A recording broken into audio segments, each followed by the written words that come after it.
The end of 2024 is almost here, and I've looked at a lot of tech this year. Some of it has been terrible, and some of it has been great. I put together a list of the things that I love the most. In fact, you could call this a few of my favorite things. I am admittedly a sucker for practical tech. I don't want stuff just to be whiz-bang for no good reason. We don't need a world full of stuff. But things that really solve a problem or help your life, I'm all for.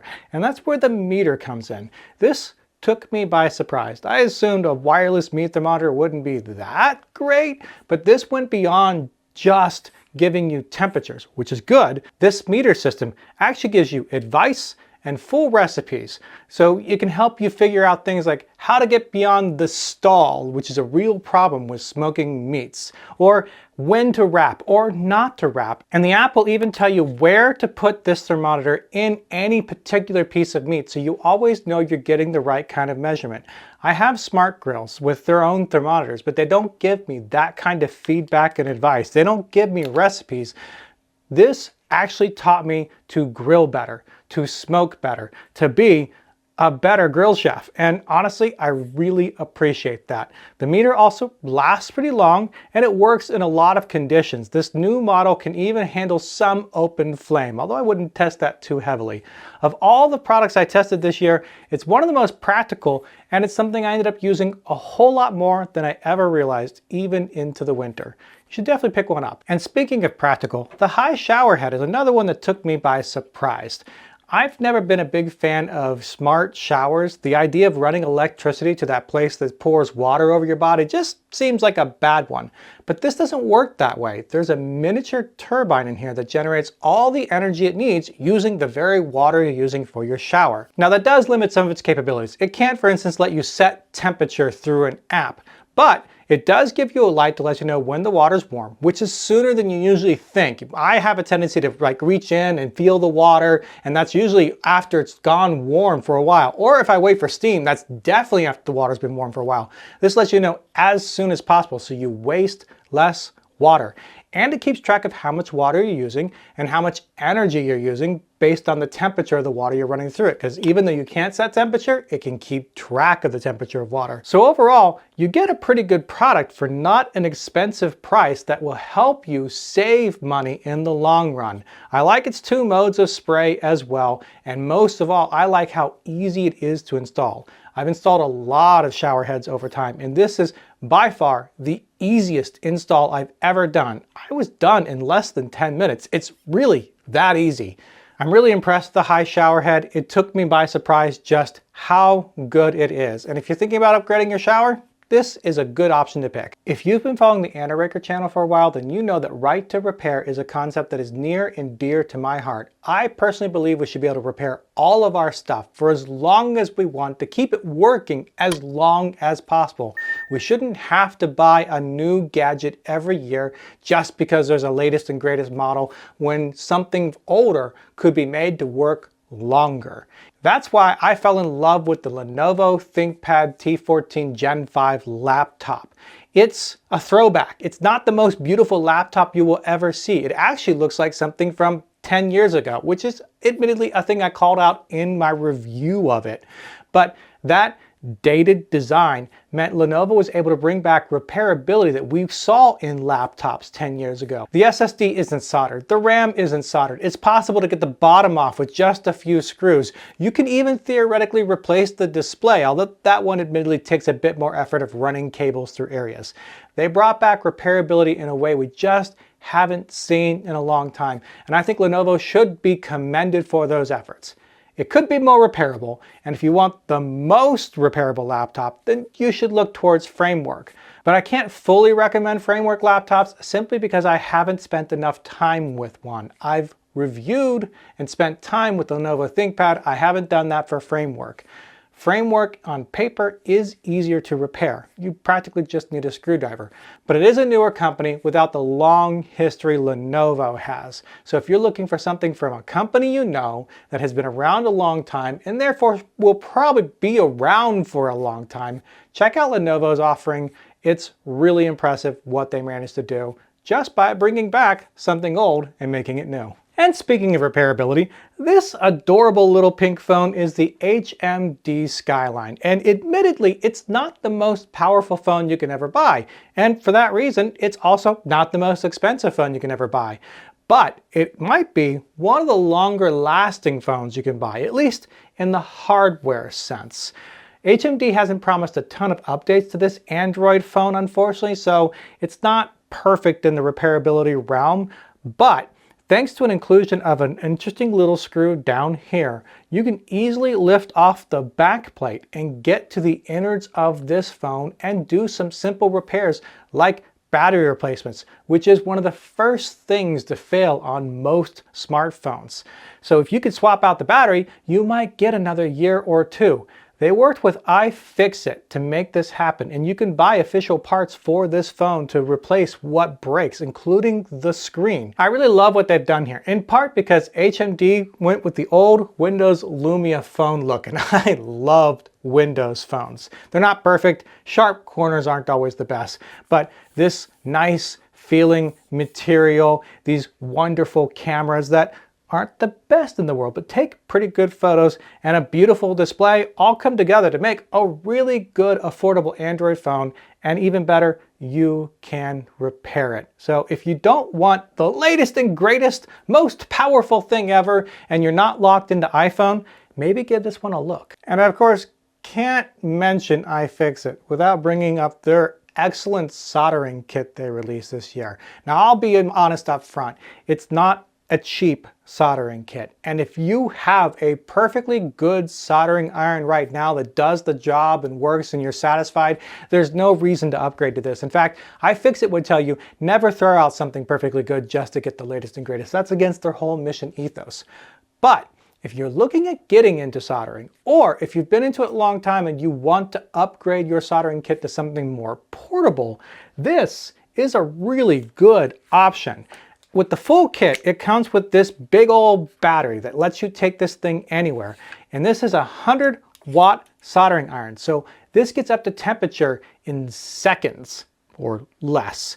And as soon as you clip it into this included cap, it recognizes that and drops the temperature back down, which is a great safety feature.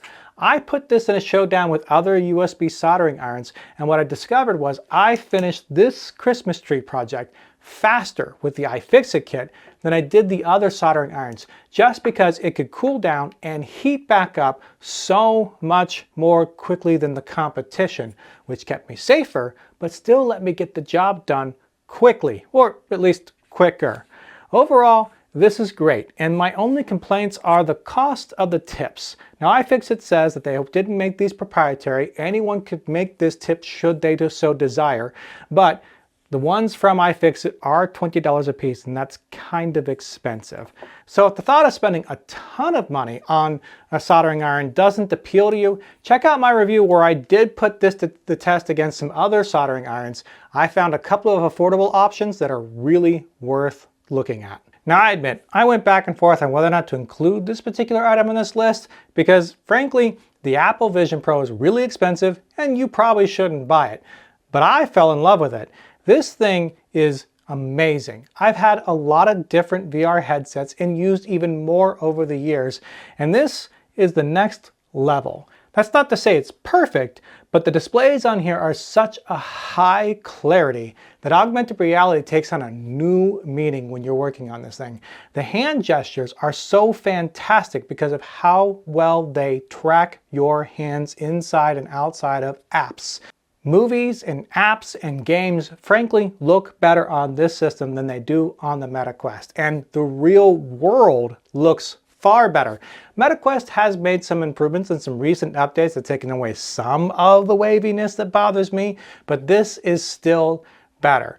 Again, it's not perfect. It's very expensive. When you move, things do kind of blur a little bit. That's a little disconcerting until you get used to. And the included straps are not comfortable, which is why I have this.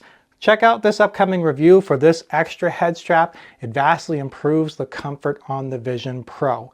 And I am very happy to say that Apple has continued to work on this. They've improved hand gestures. They've added new features, including one that really excites me. Let me show you what that looks like. Yes, we have ultra wide screens when you have a Mac or MacBook Pro now, and it looks fantastic. I'm not saying I do all my work in here. I still have really large screens in my office anyways, but for anyone who wants that kind of thing, it's a welcome addition. I still don't think you should buy this model, but it still remains one of my favorite things because this honestly feels like technology from the future, somewhat hindered by today's technology. As much as I like to say I prefer technology that's practical and useful and good for you, sometimes, admittedly, even I fall for the bombastic, it just looks amazing technology, like the Apple Vision Pro or like the Govee Curtain Lights. These curtain lights are technically a simple technology. You're just talking about a grid of LEDs, but put on a wall or against a garage or in your house, and they just, well, they light up your world. And while they're still not perfect, I wish there was kind of more fidelity to these images you could display, and I kind of wish Govee had some better scenes. What they do offer is still really a big wow factor. That's why they're probably one of the central points of my ultimate Christmas smart home that I set up. In fact, they're two central points because I not only have the regular curtains, but I have the triple version as well, and those cover my entire garage. In my house, they practically can light up a room all by themselves, and they kind of give you a fun decoration point. Are they the most practical or repairable thing in the world? Oh, no, not even close. Are they just plain fun? Yeah, and sometimes that's a good thing too. And while you've seen me review a lot of these devices that I've called my favorite things this year, here's one you haven't seen me review. At least, not yet. That's the MetaQuest Ray-Bans. I said these are some of the things that you should buy during the Black Friday holiday sales, and I'm a man of my word in that. I bought a pair myself, and I kind of fell in love with these pretty quickly. Now I do want to mention the Lucid glasses, which I did review. I still recommend those because they're more affordable, they sound pretty good, and they work very well. So if you don't like Facebook being a part of your life, or if you want to spend less, take a look at my Lucid review. But if you want something that sounds amazing and has AI that's honestly kind of useful, the Ray-Bans have really shocked me in how good they are, because they really do sound good. And the AI actually does have a lot of usefulness, including the fact that you can put these on, point yourself towards something, and ask the AI to identify what you're looking at. Now that may not sound great for you and me with perfect vision, but for someone with vision issues, it could be extremely helpful. And Meta is working on adding more capabilities already. Now I will recommend not buying the transitional lens options. That's what I have here. And I thought that would be great because my Lucid glasses and my Solos glasses, check out for that review coming soon as well, do a decent job of transitioning slowly, which means when I get into the car, they still kind of work. See, the problem with transitional lenses, at least traditional transition lenses, is they work off UV light, which means when you get in your car, they don't transition. Your windshield will block the UV light these need to figure out you're in sunlight. With Lucid and Solos, my solution to that is to go outside, stare towards, not at, the sun for a little bit, let them transition, then get in the car. Annoying, admittedly, but it works because I transition back so slowly I can get to where I want before that happens. These, however, are newer transition technology that go back and forth really fast, which sounds great because I get sunglasses sooner, but works out poorly in the car because they go back to clear sooner and I no longer have sunglasses. Now there is a company that offers replacement lenses for the Ray-Bans that do transition behind a car's windshield. It's about $150 for those lenses, and I'm thinking about buying them. Let me know in the comments below if you'd like to see how that works out. You do have to replace them yourself, so I'm a little wary considering the cost and the idea of accidentally breaking my very expensive glasses. And I should mention, I also like the case that comes with these smart glasses. Other smart glasses have a charging cable that's kind of annoying to work with. This, however, charges and it has additional features. When your glasses are tucked away in here, it can connect up to your Wi-Fi and load up the pictures and videos you've taken with the glasses while you were wearing them, so you don't have to worry about transferring them one by one through the app. I like that a lot. The photos and videos it takes, by the way, aren't bad. So if you're thinking about a pair of smart glasses, these are worth a look. They might even look good on you. That's it for now, but don't forget to subscribe to the Anoraker channel because I'll be at the Consumer Electronics Show next month, and in addition to showing you all the cool things I find, I'll try to live stream some of my adventures if I can make the technology work. Until next time, bye!